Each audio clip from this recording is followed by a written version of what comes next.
नमस्ते, मैं हूं जसप्रीत कौर। आज का सुलगता सवाल जुड़ा है पुलिस से। वो पुलिस जो कोरोना महामारी के बीच इस मुश्किल दौर में लगातार ड्यूटी पर है। वो पुलिस जो हर खतरे के बीच अपने काम में जुटी है ताकि देश के लाखों करोड़ों लोगों को कोरोना के खतरे से बचा सके। लेकिन इन सब के बीच सुलगता सवाल यह है कि जो पुलिस वाले अपनी जान जोखिम में डालकर लोगों को कोरोना के खतरे से बचाने में जुटे हैं, आखिर उन पुलिस वालों को कोरोना से कौन बचाएगा? यह सवाल इसलिए भी उठ रहा है क्योंकि लगातार लंबी शिफ्ट में ड्यूटी कर रहे पुलिस वाले तेजी से कोरोना की चपेट में आ रहे हैं। महाराष्ट्र में बीते 24 घंटों में 157 पुलिस वाले कोरोना पॉजिटिव पाए गए। इसके साथ ही महाराष्ट्र में कोरोना पॉजिटिव पुलिस वालों का आंकड़ा 700 के पार पहुंच गया है। कोरोना की वजह से 5 पुलिस वालों की मौत भी हो चुकी है। अकेले महाराष्ट्र की आर्थर रोड जेल में तैनात 26 पुलिसकर्मी कोरोना की चपेट में आ चुके हैं। कोरोना संकट से निपटने के लिए ड्यूटी कर रहे पुलिस वालों पर दोहरी मार पड़ रही है। कोरोना की चपेट में आने का खतरा तो लगातार बना हुआ है, लेकिन लॉकडाउन के समय उन पर हमले भी बढ़ गए हैं। ताजा मामला मुंबई के मरीन ड्राइव इलाके में एक व्यक्ति ने धारदार हथियार से पुलिस पर हमला कर दिया। इस हमले की कुछ तस्वीरें भी सामने आई हैं, जिनमें आरोपी हाथ में धारदार हथियार लेकर दौड़ता दिखा, जबकि कुछ पुलिस वाले उसे रोकते दिखे। बताया गया कि इस व्यक्ति ने धारदार हथियार से वार कर 3 पुलिस वालों को जख्मी कर दिया। बाद में पुलिस ने प्रदीप नायर नाम के इस आरोपी को गिरफ्तार कर लिया। लॉकडाउन के समय महाराष्ट्र पुलिस पर अब तक कुल 194 हमले के मामले दर्ज किए जा चुके हैं। ये तस्वीरें आप देखिए, दोहरी मार पड़ी है पुलिस वालों पर। एक तरफ 700 से ज्यादा पुलिसकर्मी अकेले महाराष्ट्र में कोरोना से पीड़ित हैं, जबकि दूसरी तस्वीर में आप देखिए ये पुलिसकर्मी जो भाग रहे हैं अपनी जान बचाने के लिए, क्योंकि इन पर हमला हुआ है। ताजा मामला यह है कि 3 पुलिसकर्मियों पर एक व्यक्ति ने मुंबई के मरीन ड्राइव इलाके में धारदार हथियार से हमला किया। उसको तो पकड़ लिया गया है, लेकिन सवाल यह खड़ा होता है कि लॉकडाउन के समय 194 मामले दर्ज हो चुके हैं। 194 बार महाराष्ट्र में पुलिस पर हमला हुआ है। वो पुलिस वाले जो अपनी जान की परवाह किए बिना लोगों की हिफाजत के लिए दिन रात ड्यूटी कर रहे हैं, वो पुलिस वाले जो लंबी शिफ्ट कर रहे हैं, वो पुलिस वाले जो अपने परिवार से नहीं मिल रहे हैं, उन पर हमला हो रहा है। वो कोरोना से पीड़ित हैं, उनकी रखवाली कौन करेगा? ये है आज का सुलगता सवाल। और हमारे साथ हमारे तमाम सहयोगी भी हैं। कांदिवली से मुंबई से अभिषेक पांडे हैं, मुंबई के मरीन ड्राइव से ज्योत्सना गंगड़े हैं, इसके अलावा बीजेपी से डॉक्टर के शर्मा है, कांग्रेस से चरण सिंह सापरा है, पूर्व एटीएस चीफ केपी रघुवंशी भी है। आप सभी का बहुत बहुत स्वागत है। मैं अपने तमाम मेहमानों के पास जाऊंगी, उससे पहले मैं चलती हूँ मरीन ड्राइव से ज्योत्सना गंगड़े के पास। ज्योत्सना, सबसे अहम सवाल यह है कि पिछले 24 घंटे में जो आंकड़े सामने आए हैं पुलिसकर्मियों के कोरोना से पीड़ित होने के 157, ये चिंता की बात है। बिल्कुल सही चिंता की बात है, क्योंकि पुलिस कर्मियों में जो कोरोना मरीजों के आंकड़े बढ़ते जा रहे हैं वो लगातार उसमें तेज़ी दिखाई दे रही है। खासतौर पर जो मुंबई पुलिस है उसमें तेज़ी दिखाई दे रही है। पहले ये जो पुलिस कर्मचारी संक्रमित पाए जाते थे, वो पुलिस जो है वो जो सड़क पर ड्यूटी कर रहे थे वो पाए जाते थे, लेकिन अब जो है इसमें अधिकारी जो आईपीएस लेवल के अधिकारी है वो भी इसमें अभी कोरोना से संक्रमण उनको भी हो रहा है। और अभी लगातार इनके आंकड़े जो है वो पिछले 24 घंटे में हमने देखा 157 बढ़ गए, और ये लगातार संख्या जो है वो बढ़ती हुई नजर आ रही है, क्योंकि पुलिस जो है वो डायरेक्ट कॉन्टैक्ट में आ रही है लोगों के, और इस लॉकडाउन के बीच में भी लोगों को फेस कर रहा है, सीधा फेस कर रहा है, जिसकी वजह से उनमें अब संक्रमण जो है वो फैल रहा है। मुंबई के जेजे अस्पताल के करीब जो जेजे अस्पताल है वहां पे भी हमने देखा कि आंकड़े ज्यादा है। बिल्कुल, हम चलते हैं अभिषेक के पास। अभिषेक, दोहरी मार है।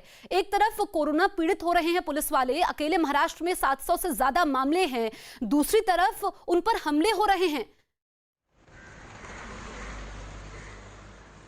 देखिए, सबसे बड़ा इस समय पुलिस के लिए चैलेंज यही है, गृह विभाग हो महाराष्ट्र का, उसके लिए सबसे बड़ा चैलेंज है कि एक तरफ उन्हें भीड़ को कंट्रोल करना है ताकि भीड़ इकट्ठा ना हो, दूसरी तरफ उन्हें अपने आप को बचाना है। जिस तरीके से एक तरफ 700 से ज़्यादा पुलिस वाले कोरोना पॉजिटिव हो चुके हैं, कई सारे लोग ऐसे हैं क्वारंटाइन में हैं जहां पर उनकी रिपोर्ट अभी अब तक आनी बाकी है।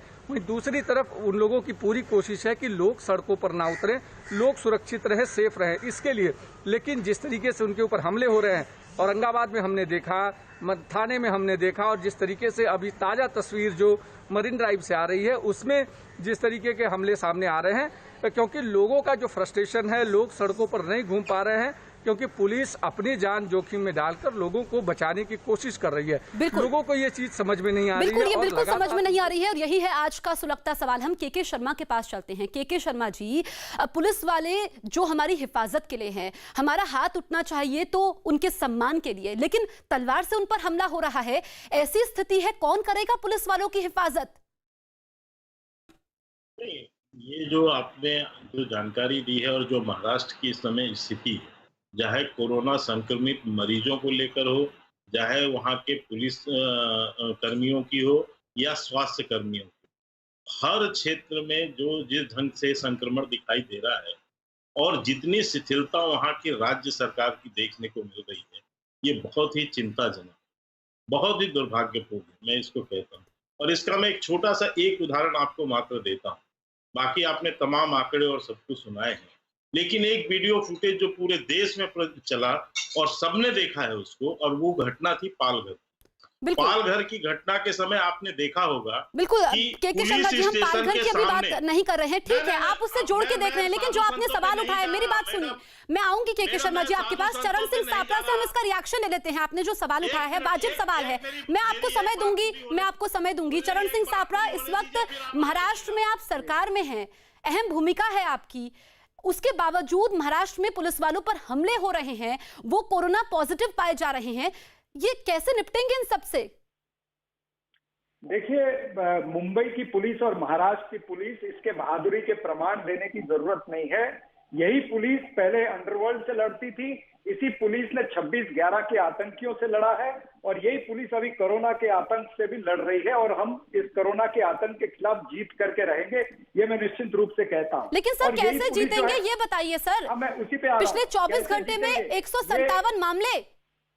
ये पुलिस लॉकडाउन भी मेंटेन करा रही है, ये police law and order situation भी देख रही है। वो ठीक है सर, सबको पता है पुलिस क्या कर रही है। चरण सिंह सापरा जी, देखिए, समय बर्बाद नहीं करना है, मुझे ये बताइए कि क्या रणनीति है महाराष्ट्र सरकार की। एक तो उन पर हमले हो रहे हैं, आप ये समझिए कि लॉकडाउन में 194 मामले दर्ज हो चुके हैं, उन पर हमला हुआ है। 24 घंटे में 157 मामले कोरोना पॉजिटिव के, तो हर तरफ से पुलिस वाले घिरे हुए हैं। आप प्लान बताइए ना सर, बाकी बातें मत कीजिए। आप मुझे रणनीति पे आने देंगी तब। नहीं, आप बताइए सर, आप पुलिस का काम बता रहे हैं सर, सबको पता है कि पुलिस हमारी हिफाजत कर रही है। आप अगर 10 सेकंड में मुझे जी बोलिए। देखिए, पुलिस अपना काम कर रही है। पुलिस आज की तारीख में आपको ये भी देखना पड़ेगा कि पुलिस 16 घंटे 18 घंटे काम कर रही है। हाँ, पुलिस वाले संक्रमित हो रहे हैं क्योंकि वो डायरेक्ट कांटेक्ट में हॉस्पिटल में आ रहे हैं, लॉकडाउन में आ रहे हैं, कंटेनमेंट जोन में लॉकडाउन में आ रहे हैं। उनको सभी मास्क भी दिए गए हैं, सभी प्रिवेंटिव मेजर्स भी लिए जा रहे हैं, लेकिन वो इतना ज्यादा कांटेक्ट में आ रहे हैं, इस तरह से हमारे डॉक्टर्स और सफाई कामगार आ रहे हैं, वो भी संक्रमित हो रहे हैं। आप खाली पुलिस की बात करती, पूरे देश के अंदर तो बीएसएफ के जवान भी संक्रमित हुए हैं। सर वही बात है ना सापरा जी, गोल गोल घुमा के बातें करते हैं आप। सवाल का जवाब नहीं दिया आपने, आप बीएसएफ में पहुंच गए। महाराष्ट्र में तो मिलीजुली सरकार है ना सर, 3 दलों की, उसके बावजूद आप जवाब नहीं दे रहे। आप तो सत्ता में हैं, फिर आप पूरे देश में पहुंच जाते हैं, ये गलत बात है। ठीक है, नहीं सापरा जी, आप बता रहे हैं, आप पुलिस का काम बता रहे हैं, सबको पता है कि पुलिस वाले ड्यूटी कर रहे हैं, लेकिन उन पुलिस वालों की हिफाजत कौन करेगा, ये जवाब आप नहीं दे रहे हैं। मुझे जवाब देने देंगी क्या? नहीं सापरा जी, नहीं तो आप जो सवाल पूछा जाएगा सर उसका जवाब दीजिए ना, मैं आपके पास लौटूंगी। देखिए अभी आपका समय खत्म हो गया है। मैं पूर्व एटीएस चीफ केपी रघुवंशी के पास जाऊंगी, जब आपका समय होगा तब आप बोलिएगा। रघुवंशी जी, जो ये ताजा मामले हैं, क्योंकि मुश्किल दौर से हम लोग, देखिए ये बहुत आसान है कि एंकर पर सवाल उठाना, संस्थान पर सवाल उठाना, आपके मन मुताबिक सवाल ना हो तो आप सवाल उठाते हैं। नहीं प्लीज सापरा जी, मैं आपके पास लौटूंगी, आप तब जवाब दे दीजिएगा। रघुवंशी जी, हम मुश्किल दौर से गुजर रहे हैं। आप समझिए कि इतने ज्यादा पुलिस वाले कोरोना पॉजिटिव है। अकेले महाराष्ट्र की अगर हम बात करें, 700 से ज्यादा मामले, पिछले 24 घंटे में 157 मामले हैं जो पुलिस वाले कोरोना पॉजिटिव हैं, उन पर हमले हो रहे हैं। कैसे आप इस समय को देख रहे हैं? देखिए, सबसे पहला तो धन्यवाद कि आपने मुझे आमंत्रित किया इस सब्जेक्ट पे बोलने के लिए। जी। जहां तक जो आपने प्रश्न उठाए हैं, ये भी जो पैनलिस्ट है उनकी बात भी सुनकर मुझे अच्छा लगा कि पुलिस के काम के प्रति लोग जागरूक हैं और उसको समाधान भी व्यक्त कर रहे हैं और अप्रिशिएट भी कर रहे हैं। दरअसल बात यह है कि पुलिस का काम ही कुछ ऐसा है, नेचर ऑफ जॉब जो पुलिस का है, चाहे वो खुशी हो तो पुलिस, दुख हो तो पुलिस, जीत हो किसी की तो पुलिस, गैस रिसा हो तो पुलिस, कम्युनल राइट हो तो पुलिस को तो 24 घंटे सड़कों पर रहना पड़ता है। ये उनका नेचर ऑफ जॉब है। जहां तक सवाल आपने कहा कि पुलिस को कौन बचाएगा, पुलिस को कोई नहीं बचाएगा, पुलिस को पुलिस ही बचाएगी। तो और रघुवंशी जी, आप ये कहना चाह रहे हैं कि पुलिस को पुलिस बचाएगी, तो क्या मैं आपसे ये समझना चाहूंगी कि पुलिस वाले पूरी तैयारी के साथ ड्यूटी कर रहे हैं? क्या उनके पास इक्विपमेंट्स हैं? क्या जो उनको जरूरी चीजें मिलनी चाहिए इस लड़ाई से उनकी मदद हो पाए, मास्क वगैरह इक्विपमेंट्स वो सब हैं उनके पास? देखिए, जहां तक शुरुआत में ये माना जा सकता था कि शुरुआत में उस तरह के नहीं थे, लेकिन धीरे धीरे सरकार ने वो मुहैया कराए हैं, मैं देख रहा हूं। लेकिन ये बात सही है कि जिस तरह से मेडिकल स्टाफ है, चाहे वो डॉक्टर्स हो या नर्सिस हो या सफाई कर्मचारी हैं, उसी तरह से पुलिस को भी जो पीपीई है, जो उनके प्रोटेक्शन इक्विपमेंट्स हैं, वो उनको समय पर मिलने चाहिए। क्योंकि ऐसा है कि पुलिस को भी, जैसा आपने मुंबई में देखा, पूरे महाराष्ट्र में क्या पूरे देश में ही देखिए, पुलिस वाले 24 घंटे ड्यूटी पर रहते हैं। अगर मान लीजिए आराम ड्यूटी, एक्टिव ड्यूटी अगर 10 घंटे 12 घंटे की भी है, तो कभी भी कॉल पर उनको जाना पड़ता है। तो उसके लिए जरूरी है कि वो स्वस्थ रहें और वो दूसरे को संक्रमण न दें। जिस तरह से पिछले 2 महीनों में पुलिस काम कर रही है, आपने देखा है, चाहे वो भीड़ इकट्ठा हो रही है, उनको भी करीब भी जाके देखिए। ऐसा है कि पुलिस वालों का एक आध किसी ने डंडा मार दिया, किसी को पीट दिया, कई बार पुलिस की थोड़ी जायजी दिख जाती है, तो वो हमेशा लोग उसको ज्यादा उसी को कोट करते हैं। तो ऐसे समय में पुलिस भी बचना चाहती है, तो बजाय डंडा चलाने उनके करीब जाना पड़ता है। अगर कोई संक्रमित है तो उससे उसको इन्फेक्शन भी लगता है। तो आपने एक वाजिब सवाल उठाया है, मैं चरण सिंह सापरा से इसका जवाब ले लेती हूँ। सापरा जी, अब ये कह रहे हैं कि पुलिस को भी पीपीई किट मिलने चाहिए, जो सुविधाएं पुलिस वालों को मिलनी चाहिए। क्या महाराष्ट्र में पुलिस वालों को वो सुविधाएं मिल रही हैं? बिल्कुल पर्याप्त सुविधाएं उनको दी गई हैं, मास्क दिए गए हैं, हैंड ग्लोव्स दिए गए हैं, फेस की शील्ड भी उनको दी गई है। जहां तक पीपीई किट का सवाल है, वो पीपीई किट हर जगह पर कोई भी पुलिस कांस्टेबल पहन के खड़ा नहीं हो सकता रास्ते पर। क्यों? क्योंकि वो पीपीई किट इंटरनल बहुत गर्म होती है। वो एक पॉलीमर कपड़े से बनी होती है, जिसको पहन करके आप बिना एसी के खड़े नहीं हो सकते। जो पुलिस वाला कंटेनमेंट जोन के बाहर खड़ा है, जो पुलिस वाला लॉकडाउन मेंटेन करा रहा है, जो नाकाबंदी करा रहा है, वो पीपीई किट पहन के खड़ा नहीं हो सकता। जो हॉस्पिटल में है वो पीपीई किट पहन के खड़ा हो सकता है। तो उनको पीपीई किट भी मुहैया कराई गई है। सवाल यह है, जैसे रघुवंशी जी ने कहा, कि पुलिस जो है वो डायरेक्ट कांटेक्ट में कई लोगों के साथ में आ रही है, इसलिए वो संक्रमित होने के आपको किस्से जो है वो नजर आ रहे हैं। लेकिन आपको ये भी बात बताऊं, पुलिसकर्मी मुंबई के अंदर 263 के करीब संक्रमित हुए। बिल्कुल ठीक है चरण सिंह सापरा जी, मैं आपको बीच में रोकूंगी। मेरे सहयोगी अभिषेक ग्राउंड जीरो पर मौजूद हैं, वो कुछ सवाल करना चाहते हैं और मेरा भी सवाल अभिषेक से है। अभिषेक, जो सापरा साहब कह रहे हैं कि वहां पर पुलिस वालों को किट मिल रही है, मास्क मिल रहे हैं, लेकिन पीपीई किट देना संभव नहीं है। मैं आपसे समझना चाहूंगी कि ग्राउंड जीरो पर क्या स्थिति है। नहीं हो सकते धूप में। ठीक है अभिषेक। देखिए उसमें सापरा जो कह रहे हैं उसमें एक मैं संशोधन इसलिए करना चाहूंगा कि जो पीपीई किट्स खास करके नाकाबंदी के दौरान जो डॉक्यूमेंट चेक करने के लिए जिन पुलिस वालों को लगाया जाता है, ऐसे समय में जो लॉकडाउन का पालन करें, धारा 144 लागू है, धारा 188 लागू है, इन सारे धाराओं का पालन करने के लिए जो ग्राउंड पर नाकाबंदी के दौरान खड़े हैं, जो डॉक्यूमेंट चेक कर रहे हैं, सबसे ज्यादा संक्रमण की संख्या उन पुलिस वालों की है और उनको बिल्कुल पीपीई किट दिया जा सकता है क्योंकि वो वहां पर काम करते हैं। पहली बात। दूसरी बात, पीपीई किट एक ही दिन रीयूजेबल नहीं होती है। एक बार यूज किया आपने उसको फेंक देना है, पूरे दिन में एक बार। और 8 घंटे 10 घंटे अगर पुलिस वालों की ड्यूटी जो लगाई जाती है, तो उसके दौरान अगर नाकाबंदी पे हैं तो वहां पर उनको दिया जा सकता है क्योंकि उनकी सुरक्षा का सवाल है। कल जिस तरीके से मुख्यमंत्री ने एक बड़ी बात कही थी कि हमारे जिस तरीके से पुलिस वाले पॉजिटिव हो रहे हैं, उनके ऊपर हमले हो रहे हैं, उन्हें थोड़ा आराम की जरूरत है और ऐसे में उनके आराम के लिए आने वाले समय में एक्स्ट्रा मैन फोर्स बुलाई जा सकती है, सेंटर से मांगा जा सकता है, मदद मांगी जा सकती है। लेकिन वो सेना को यहाँ पर नहीं लगाया जाएगा, बल्कि उनसे एक मदद के तौर पे मांगी जाएगी ताकि पुलिस वालों को थोड़ा रिलैक्सेशन मिल सके।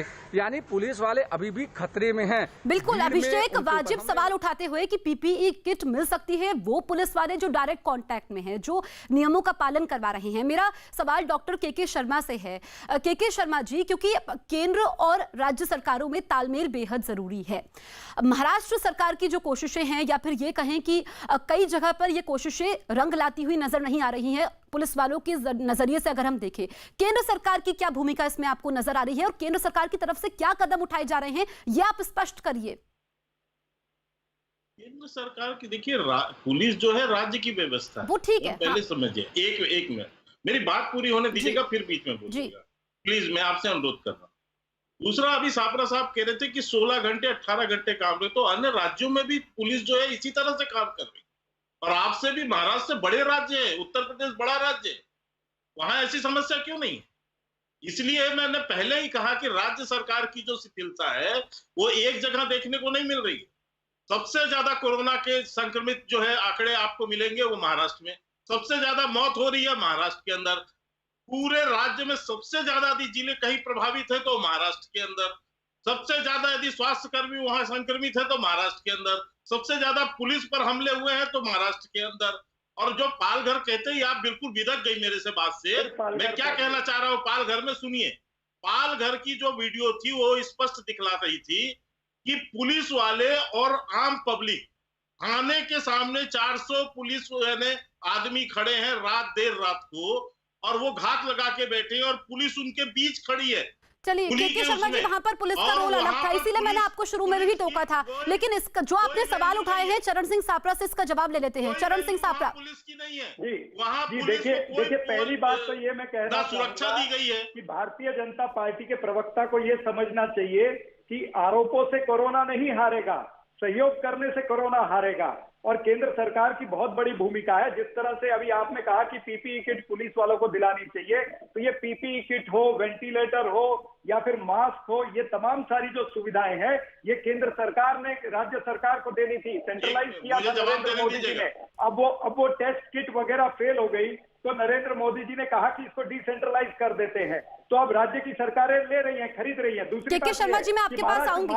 महाराष्ट्र बिल्कुल जवाब दूंगी, लेकिन मैं आप सभी को रोक रही हूँ। देखिए मेरी बात सुनिए, मैं आप दोनों के पास आऊंगी।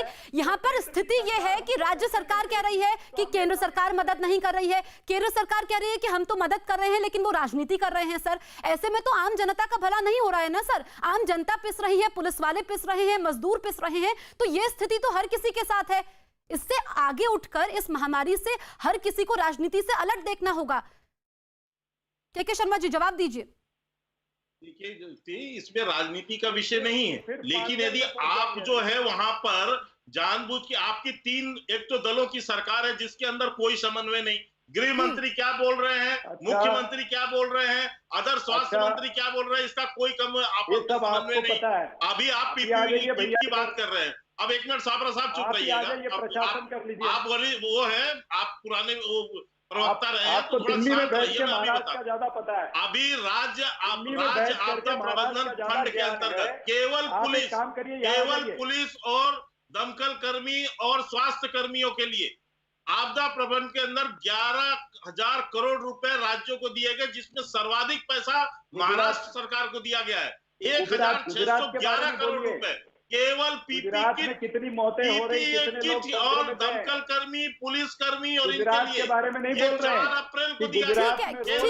ठीक है शर्मा जी, ठीक है, आप बोल रहे हैं कि आपने पैसा दिया है, लेकिन इस बीच ये भी समझना होगा कि जो महाराष्ट्र के मुख्यमंत्री उद्धव ठाकरे ने कहा था कि यहाँ पर मामले ज्यादा इसलिए सामने आ रहे हैं क्योंकि हम ज्यादा लोगों के टेस्ट करवा रहे हैं, और जितने ज्यादा टेस्ट होंगे उतने मामले सामने आएंगे। ये महाराष्ट्र सरकार का रुख था। अब जी केपी रघुवंशी जी, आप कुछ कहना चाह रहे हैं? कहाँ झूठ है, पढ़े लिखे इंसान हो, 2.5 लाख टेस्ट हो गए। लॉकडाउन को पूरी तरह इंसानों को ये मैं- समझना चाहिए कि जहाँ पे केपी टेस्ट रघुवंशी, ज्यादा होंगे, ठीक है वहाँ पे ठीक है, केस ज्यादा सापरा आएंगे। जी और के शर्मा जी, मैं आप दोनों के पास आऊंगी। रघुवंशी जी, जो स्थिति इस वक्त महाराष्ट्र में है, क्योंकि पुलिस वाले लगातार कोरोना से लड़ रहे हैं, वो पीड़ित हो रहे हैं, और मामले इसलिए ज्यादा चिंताजनक है क्योंकि पिछले 24 घंटे में 157 पुलिस वाले कोरोना पॉजिटिव पाए गए हैं। आपको क्या लगता है कि पुलिस को भी अपनी तरफ से क्या कदम उठाने चाहिए, या फिर राज्य सरकार को इसमें क्या करना चाहिए? Thank you. मैं सबसे पहले जो पीपीई किट का बात आई थी, उसके बारे में एक चीज कहना चाहूंगा। पीपीई की किट जो है वो हर एक के लिए अलग होती है, डॉक्टर्स के लिए अलग होती है। तो पुलिस वालों को जो फील्ड में है, जो आम लोगों के कांटेक्ट में आते हैं, उनके कांटेक्ट में ना आए, तो उसके लिए क्या किया जा सकता है, उस तरह का ये कस्टम मेड उनके लिए बनाया जा सकता है। ये मेरे कहने का मतलब था। जहां तक सवाल आपने कहा कि पुलिस नहीं होना चाहिए, इसको रोकने के लिए क्या किया जाए, देखिए इसके लिए तो पुलिस प्रशासन और पुलिस के लीडरशिप ही इसमें इनिशिएटिव लेंगे। एक तो सबसे पहली बात यह है कि जो उनके स्वास्थ्य का पीरियोडिकल हेल्थ जो है, हर एक का जो एक्टिव ड्यूटी पर जाते हैं, उनका अलग से उनके प्रबंधन किया जाए ताकि उनका पीरियोडिक टेस्ट होता रहे। और जैसे मैंने आपको बताया कि जहां तक जो ड्यूटी, नेचर ऑफ ड्यूटी देख करके किसकी ड्यूटी कहाँ पर लगी है, जो आम पब्लिक के कांटेक्ट में जिसके आने की ज्यादा संभावना रहती है, उन लोगों को विशेष रूप से जो उनके स्वास्थ्य की तरफ है, उनको उनके टेस्टिंग का है या उनको इक्विपमेंट देने का जरूरत है, वो उस तरह से उसको आइडेंटिफाई करके किया। जो ऑफिस में बैठ के काम कर रहे हैं उनके लिए जरूरत नहीं है, लेकिन जो फील्ड में आम पब्लिक से कांटेक्ट में आ रहे हैं, जो कि संक्रमित हो सकती है, उन लोगों को इस तरह की चीजें मुहैया करने की आवश्यकता है। तो सुविधाएं उनको मिलनी चाहिए। रघुवंशी जी, आप ये कहना चाहते हैं। चरण सिंह सापरा, मेरा आपसे सवाल ये भी है कि महाराष्ट्र में पुलिस वालों पर लॉकडाउन के समय में जो 40 दिन ज्यादा बीत चुके हैं, 40 दिनों से ज्यादा का समय हो चुका है, 194 मामले दर्ज किए गए हैं पुलिस वालों पर, जो हमले हुए हैं उसको लेकर, तो क्या महाराष्ट्र सरकार स्थिति को भांप नहीं पाई? नहीं, ऐसा नहीं है कि स्थिति को भाप नहीं पाई। मैं आपको ये भी बता दूं दूसरी तरफ की बात कि पूरे महाराष्ट्र के अंदर 95,000 केसेस महाराष्ट्र पुलिस ने दर्ज किए, जो लोगों ने इस तरह की घटनाएं की हैं या लॉकडाउन का सर, तो लोग क्यों नहीं डर रहे हैं कानून से? लोगों को डर ही नहीं है इसका मतलब? लॉकडाउन के समय में जब लोगों को घर पर होना चाहिए, वो पुलिस वालों पर हमला कर रहे हैं। रघुवंशी जी ने ठीक कहा कि ऐसे समय के अंदर आप कोई गोली नहीं चला सकते हो, आपको डंडा ही चलाना होता है। तो आप ये चिंता मत करिए। पुलिस ने 95,000 पुलिस तो ठीक है, आप बोल रही है लोगों को डंडा चलाएगी। सर, जो पुलिस पर हमले हो रहे हैं महाराष्ट्र में, मिलीजुली सरकार है ना सर, पुलिस पर जब ये हाथ उठना चाहिए इस महामारी के समय, तो उनके सम्मान के लिए उठना चाहिए। उन पर हमला भी तो हो रहा है सर, इससे आप कैसे मुंह फेर सकते हैं? सुनिए, मेरी बात सुनिए। पुलिस के ऊपर हमले क्या इंदौर में नहीं हुए, क्या सूरत में नहीं हुए? सर, तो क्या वो राज्य आपके रोल मॉडल है क्या सर? क्या उत्तर प्रदेश नहीं, वो राज्य आपके रोल मॉडल है क्या? उत्तर प्रदेश में पुलिस पर हमला होगा, तो क्या महाराष्ट्र में भी पुलिस पर हमला होना चाहिए? पुलिस वाले का हाथ काट दिया गया। नहीं, आप मुझे बताइए सापरा जी, अगर यूपी में हमला होगा, इंदौर में हमला होगा पुलिस वालों पर, तो क्या महाराष्ट्र में भी होना चाहिए? कैसी बातें कर रहे हैं सर आप? आप एक जिम्मेदार प्रवक्ता होने के नाते ऐसी बातें कर रहे हैं सर। भोपाल के अंदर नहीं, ये बिल्कुल नहीं होगा। नहीं सर, देश के अंदर हर के शर्मा जी, ये गलत बात है। आवाज आपको सापरा जी, अभिषेक कुछ कहना चाहती हैं हमारे दो सहयोगी? नहीं, मेरे को ये बताइए कि ये जहां पर पुलिस वालों पर हमला हो रहा है, ये राज्य आपके रोल मॉडल नहीं हो सकते हैं। आप रुकिए, ये बहुत गलत बात है आपकी।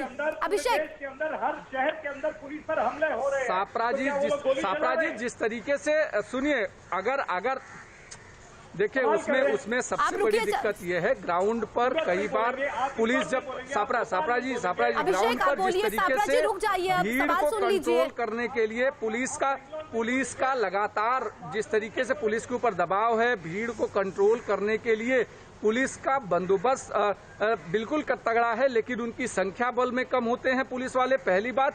दूसरी बात, कहीं न कहीं पॉलिटिकल पार्टियों का एक वोट बैंक दबाव होता है। किसी इलाके में किसी जाने पर अलग दबाव होता है, किसी इलाके में जाने पर दबाव। पुलिस को जिस फ्री हैंड से छोड़ा जाना चाहिए, खासकर ऐसे समय में, कि आप इसमें किसी को बाइफरकेट करके मत देखिए कि ये किसका इलाका है, ये किसका इलाका है, ये किसका इलाका है। ऐसे समय में अगर जब आप कभी भी ग्राउंड पर जाते हैं तो एक तो पुलिस की संख्या बल में कम होता है, 1000 लोगों को कंट्रोल करने के लिए। अहम सवाल अभिषेक आप उठा रहे हैं कि संख्या बल इतना नहीं है, कम लोगों पर सारा भार है, एक्स्ट्रा ड्यूटी वो लोग कर रहे हैं, अपने परिवार से नहीं मिल रहे हैं, बहुत सारी परेशानियां हैं पुलिस वालों के लिए। अब ज्योत्सना भी कुछ कहना चाह रही हैं। ज्योत्सना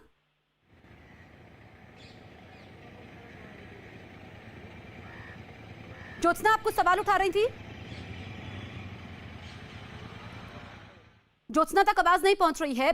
के शर्मा जी, मैं आपके पास आऊंगी। सापरा जी, ये बताइए, जो अभिषेक ने सवाल उठाया कि एक तो पुलिस के ऊपर दबाव काफी ज्यादा है सर, जहां पर जिन पुलिसकर्मियों की ड्यूटी होती है, जो काम 4 से 5 लोगों का होता है, वो एक पुलिस वाला कर रहा है।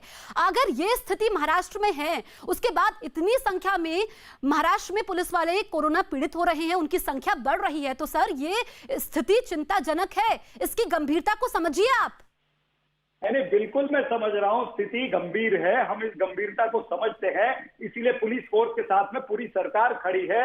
और पुलिस फोर्स ने इसीलिए पहले दिन कहा कि भाई 55 साल से ऊपर जो पुलिस कर्मी है वो घर पर रहेंगे, उनको पेड लीव दी जाएगी। जो 50 और 55 की उम्र के बीच में है, उनको मात्र पुलिस स्टेशन का इंटरनल काम दिया जाएगा, उनको फील्ड वर्क नहीं दिया जाएगा। तो हर चीज का एहतियात बरत रही है। लेकिन सर फोर्स नहीं है ना सर। तो फ्रंट पे आपको लड़ना तो है ही है। अगर आप एलओसी पे रहोगे तो आपको खतरा तो है ही है। तो इस तरह से हमारी पुलिस बहादुर है। आप हमारी पुलिस का मनोबल मत गिराइए। सर पुलिस का मनोबल, आप उल्टी बातें कर रहे हैं सर। आपसे इसलिए सवाल पूछ रहे हैं क्योंकि आपकी सरकार है सर महाराष्ट्र में 3 दलों की। सवाल पूछे जाएंगे सर, राज्य की जिम्मेदारी बनती है।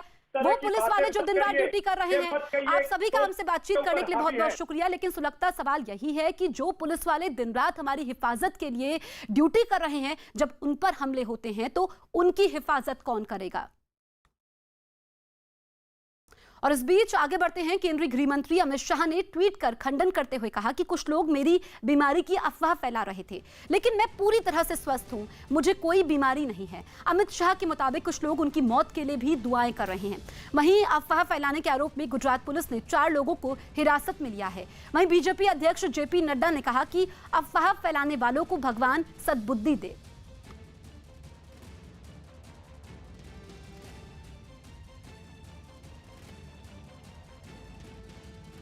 भारत के केंद्रीय गृह मंत्री श्री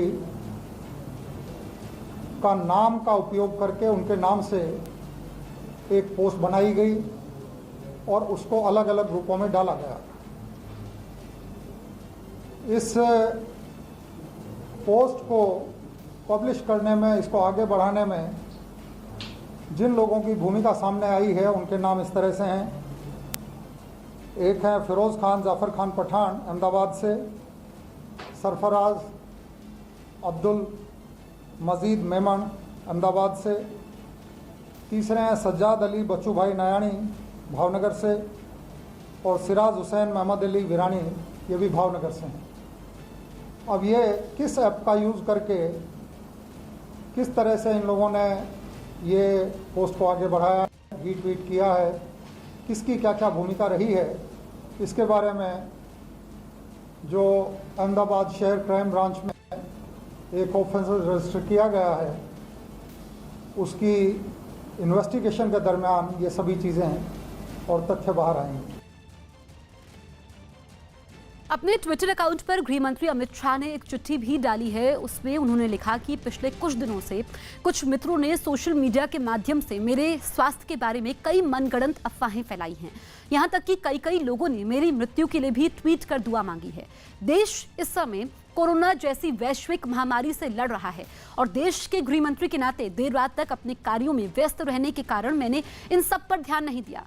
जब ये मेरे संज्ञान में आया तो मैंने सोचा कि ये सभी लोग अपनी काल्पनिक सोच का आनंद लेते रहें, इसलिए मैंने कोई स्पष्टता नहीं की।